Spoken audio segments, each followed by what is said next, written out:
আসসালামু আলাইকুম বন্ধুরা, আশা করি সবাই ভালো আছেন। যে যেখানে আছেন অনেকটা সুস্থ রয়েছেন, ভালো রয়েছেন।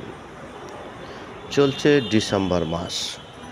আপনারা দেখতে পাচ্ছেন ফুটপাতে ঢাকা শহরে প্রচুর পরিমাণে শীতের পোশাক, বিভিন্ন রকম দোকানপাট এবং প্রচুর পরিমাণে পথচারী রয়েছে।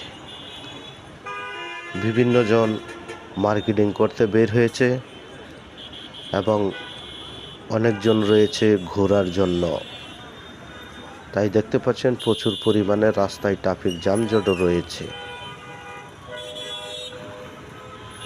এই ট্রাফিক যানজট পাতাল ট্রেন না হওয়া পর্যন্ত বাংলাদেশ থেকে সরবে না, কারণ প্রতিনিয়ত মানুষ বাড়ছে, প্রতিনিয়ত পরিবহন বাড়ছে, আর ভাড়ায় চালিত হোন্ডার প্রচুর পরিমাণে ইদানিং হয়ে গেছে।